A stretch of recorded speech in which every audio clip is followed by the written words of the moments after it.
आपने पूछा ओवैसी साहब ये क्या हो रहा है देश में, तो देश में यह हो रहा है कि हिंदू सेना के अध्यक्ष विष्णु गुप्ता की ओर से दायर याचिका को अजमेर सिविल कोर्ट ने स्वीकार कर लिया है।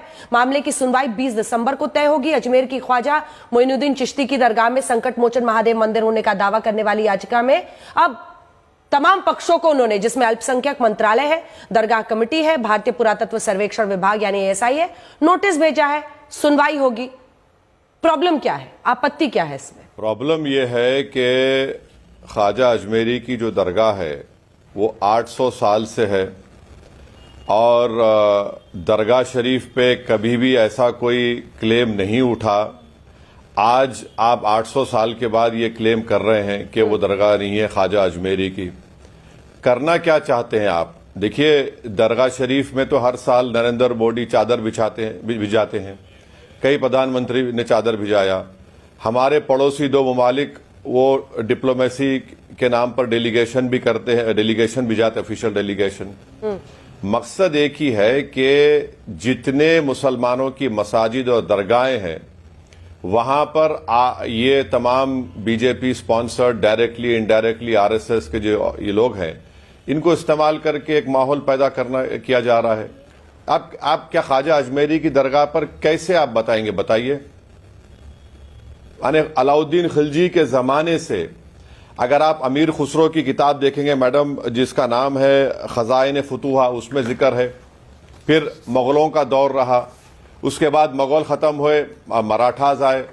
मराठाज ने जब कमजोर पड़े तो अजमेर को 18,000 रुपये में अंग्रेजों को बेच दिया। फिर जितने राजस्थान के जितने 22 रॉयल फैमिलीज हैं, और खुद जयपुर के बादशाह ने 40,000 तोला सिल्वर दिया दरगाह शरीफ को।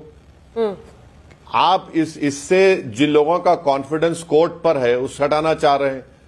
आप एक लॉ एंड ऑर्डर का मसला पैदा करना चाह रहे हैं, सोशल इंस्टेबिलिटी आप देश में पैदा करना चाह रहे हैं। और ख्वाजा अजमेरी की जो दरगाह है सुल्तान हिंद की, पूरे दुनिया से लोग आते हैं।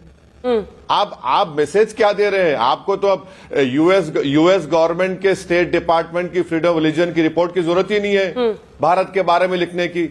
इतना बड़ा काम ये लोग कर दिए हैं। आपने तमाम किताब कोट किए, तो मैं भी आपको एक किताब दिखा रही हूं जिसको इस पूरे केस में सबूत के तौर पर पेश किया गया है। Ajmer historical and descriptive, Harbilas Sarda की 1911 की किताब, जिसके पन्ने ये चीख चीख कर बता रहे हैं कि वहां पर हिंदू मंदिरों के अवशेष की बात है। पन्ना नंबर 53 जिसमें 93, जिसमें यह लिखा गया है कि बुलंद दरवाजे के उत्तर के गेट में 3 मंजिला छतरी है। ये किसी हिंदू इमारत के हिस्से से बनी है। छतरे की बनावट हिंदू मूल को दिखाते हैं। पेज नंबर 94, छतरी में लाल रंग के बलुआ पत्थर वाला हिस्सा पुराने जैन मंदिर का है जिसका विध्वंस किया गया। बुलंद दरवाजा, वो दावा है उस किताब के मुताबिक कि जैन मंदिर भी था और हिंदू मंदिर भी था। बुलंद दरवाजा और अंदर की चारदीवारी के नीचे पुरानी हिंदू इमारत या मंदिर के तहखाने में कई कमरे हैं। असल में पूरी दरगाह पुराने हिंदू मंदिर के स्थल पर बनी है। इसी के साथ मंदिर में महादेव की तस्वीर है। परंपरा के मुताबिक तहखाने के अंदर मंदिर में महादेव की तस्वीर है जिस पर रोज ब्राह्मण परिवार पूजा करता था। आज भी दरगाह में घड़ियाली की वो परंपरा है।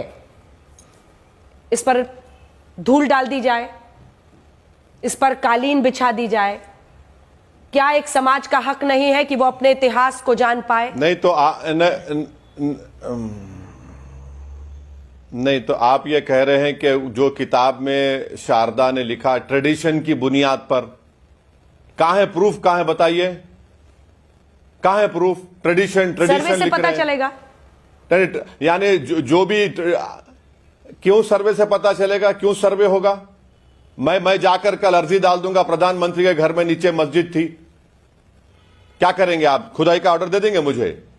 मैं कल जाके बोलूंगा कि पार्लियामेंट के नीचे कुछ और था, आप खुदाई का ऑर्डर दे देंगे मुझे? मजाक है क्या? देश चलाना कोई मजाक है? कल मैं जाके बोलूंगा कि भाई वहां पर कोई मुसलमान जाके बोलेगा नहीं ये जो जगह किसी इबादत गाह की नहीं है, मेरी है। कहां आप लेकर जाना चाहते हैं देश को? ये इस तरह से आप कोई भी कुछ लिख देगा, बेवकूफ पागल बातें कोई लिख देगा। ट्रेडिशन क्या ट्रेडिशन है? कौन सा ट्रेडिशन की आप बात कर रहे हैं? इसीलिए मुझे मालूम था कि आप बोलेंगे। मैं आपको 13th सेंचुरी की किताब अमीर खुसरो की कोट किया हूं। प्रधानमंत्री जितने हैं वो वहां पर चादर बेचते हैं। आज आकर आप बोल रहे ये होगा।